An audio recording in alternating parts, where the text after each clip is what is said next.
पहचान पत्र दिया जाए। श्री और हरेंद्र सिंह मलिक जी। महोदया, मलिक जी,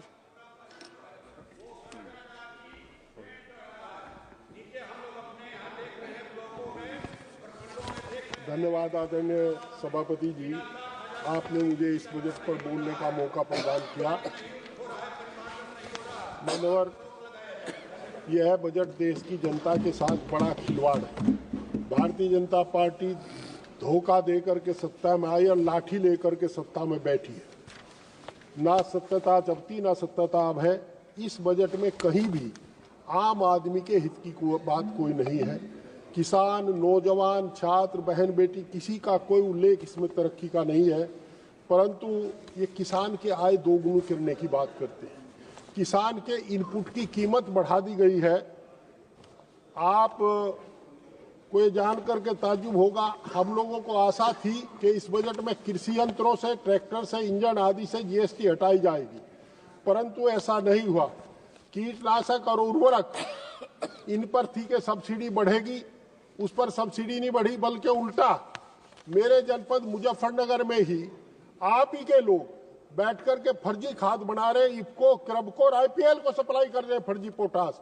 27 रुपए क्विंटल की राख खरीद करके डिस्टिलरी से उसको ग्रेनुलाइजर में घुमा करके पोटास कह करके बेच रहे हैं। सब जानते हैं कि राख तो नेचुरल होती है, उसमें पोटास होता ही है। और हम लोग वित्त विभाग में, जहां तक हम लोगों को इनकी उम्मीद थी कि किसान की फसल खरीदने का काम ये लोग करेंगे। एमएसपी को लेकर के आज भी किसान आंदोलनरत है। सरदार डल्लेवाल साहब आंदोलन कितने दिनों से अनशन पर बैठे, सरकार को फुर्सत नहीं है, किसान की आमदनी दोगुनी करने की बात कर रहे हैं। आज किसान की फसल अगर गेहूं बिकता है तो 20 से 22 रुपए किलो बिकता है, और जब वही आटा पीस करके आता है तो वह 47 रुपए किलो होता है। उसमें ब्रांडेड होने लगी। हमारे जनपद में जितने भी वो कारखाने हैं, सब पर कुछ लोगों का कब्जा हो रहा है। सरकार न मजदूरों के हित की बात कर रहे हैं। मनरेगा में मजदूरी 270 रुपए, मजदूर 450 रुपए मिलता है। मजदूरी पश्चिम उत्तर प्रदेश में 200 रुपए की मजदूरी इन्होंने रखी है। तो ये सब फर्जी आंकड़े हैं इनका। आज की तारीख में अमीर और अमीर हो रहा है, गरीब और गरीब हो रहा है। जहां तक नौजवानों को रोजगार की बात है, बैंकों की स्कीम लाते हैं, बैंक में तो खुद ही उतना ही भ्रष्टाचार है जितना सरकार में। आज सच्चाई यह है कि सरकार में बैठे लोग धनाटे होते जा रहे हैं। 3 एकड़ के किसान 5-4 हजार करोड़ के आदमी हो गए। ये इस सरकार का ही कमाल है। छात्रों की शिक्षा की बात की, आजादी की लड़ाई में जो आजादी के मतवाले थे वो कहा करते थे कि सिंचाई मुफ्त होगी, शिक्षा मुफ्त होगी, दवाई मुफ्त होगी। पर आज शिक्षा को इन्होंने गरीब के, किसान के बच्चों के हाथ से किताब छीन ली है। मेडिकल की शिक्षा हो, इंजीनियरिंग की शिक्षा हो, अन्य प्रोफेशनल कोर्स की शिक्षा हो, वो शिक्षा बहुत महंगी हो गई है। अब केवल गरीब का, किसान का बच्चा अदानी अंबानी के मजदूर पे बनेगा, ऐसा सरकार की नीति है। हमें ये उम्मीद थी कि इस बजट में सरकार कर्मचारियों की पुरानी पेंशन बहाल करने का काम करेगी, परंतु ऐसा कुछ नहीं हुआ है। और पश्चिमी उत्तर प्रदेश आज कैंसर, हृदय रोग से बहुत ज्यादा ग्रस्त है, और वो प्रदूषण के कारण है। पर सरकार आंख मूंदे बैठी है। ऐसा कोई गांव नहीं जिसमें 8 से 10 तक कैंसर के मरीज ना हो। हम लोगों की बार बार मांग करने के बाद भी हम मांग करते रहे कि आप कम से कम पश्चिमी उत्तर प्रदेश में मुजफ्फरनगर में कैंसर के अस्पताल खोल दें। आज इन्होंने डिटेक्शन सेंटर की बात की है, डिटेक्शन सेंटर की, पर ये जमीन पर कब तक आएगा जब तक आधी आबादी कैंसर से मर चुकी होगी। आप कैंसर क्यों फैल रहा है, हृदय रोग क्यों फैल रहा है, पक्षघात क्यों है, इसकी जांच कराने की बात नहीं कर रहे। एम्स में जो मरीज आता है हमारे यहाँ का, बड़ा किराया खर्च करके आता है, उसे 1 साल से लेकर के 2 साल तक का समय मिलता है, और जब तक उसकी बीमारी का इलाज होने का समय आता है तब तक उसकी जीवन लीला समाप्त हो जाती है, वो मोक्ष को प्राप्त हो जाता है।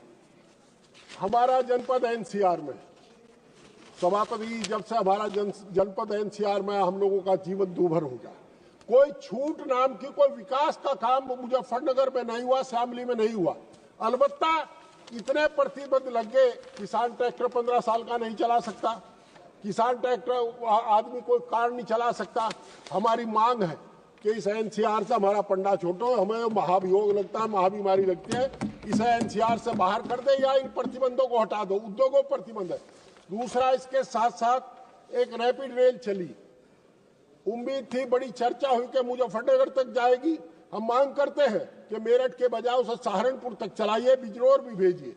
तो रैपिड रेल चलाने की बात नहीं कर रहे। जहां तक बच्चों की बात करते हैं, ये कहते हैं बेटी पढ़ाओ बेटी बचाओ।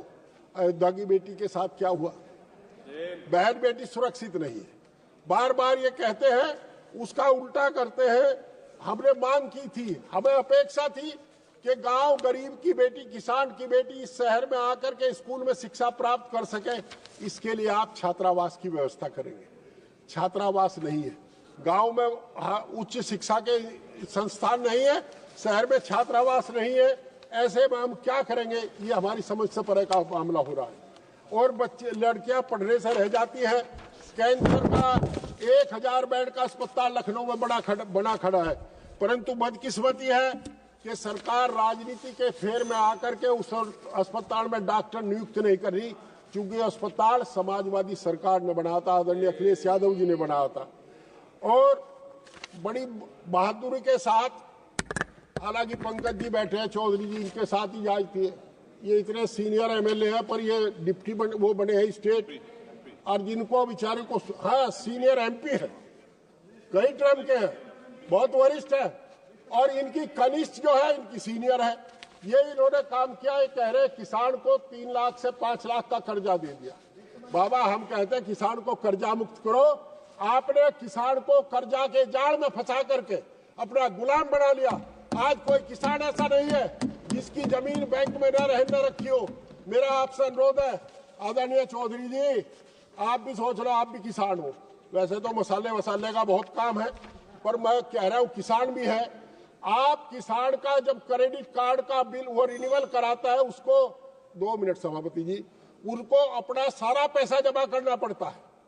और कौन सा व्यापार है वो सारा सामान बेच करके पैसा ले आएगा? सब जानते हैं। बैंकों के बाहर दलाल बैठे हैं, वो उससे 10 रुपए रोज पे 100 रुपए देते हैं। अगर आप जिस तरह दुकानदार की सीसी लिमिट रिन्यूअल होती है, इसमें तो कोई वित्तीय भार नहीं पड़ रहा। किसान का क्रेडिट कार्ड भी 3 साल के लिए उसी तरह रिन्यूअल कर लो, ब्याज जमा करा दो, तो शायद अच्छा रहेगा।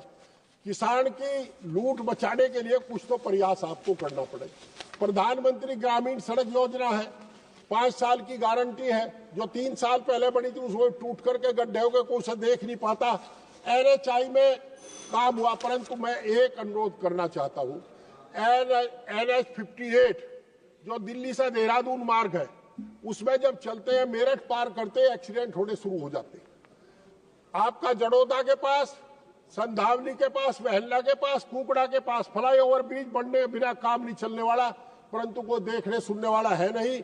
सब ठेकेदार इनकी कृपा पर जाते हैं और लूट खसोट करके चले आते हैं। मुजफ्फरनगर करनाल, जो ये मुजफ्फरनगर, हमारी मांग है, हरियाणा का और पश्चिम उत्तर प्रदेश का रोटी बेटी का रिश्ता है। हम आपके माध्यम से सरकार से अनुरोध करते हैं कि करनाल से बिजनौर तक वाया शामली मुजफ्फरनगर और पानीपत से मेरठ तक एक ट्रेन रूट बनाया जाए, ताकि पश्चिम के लोग भी वहां रह सके, वो जा सके। मेरा आपके माध्यम से अनुरोध है कि सरकार जब उत्तर भाषण, हमारे वित्त मंत्री जी उत्तर भाषण देंगे, तो इन बातों का समावेश करें। इन पर कुछ कहे, मने करे या हाँ करें, कुछ तो कहे। बहरहाल भकाना छोड़े और सरदार दल्लेवाल का पता कर लो। और मेरा अनुरोध यह भी है कि जिन लोगों ने किसान आंदोलन में आंसू गैस के गोले छोड़े थे हरियाणा पंजाब बॉर्डर पर, उनको चिन्हित करके उनके विरुद्ध मुकदमे दर्ज कराए जावे, पूरे अधिकारियों को सस्पेंड किया जाए। बहुत बहुत धन्यवाद। लियानंद जी।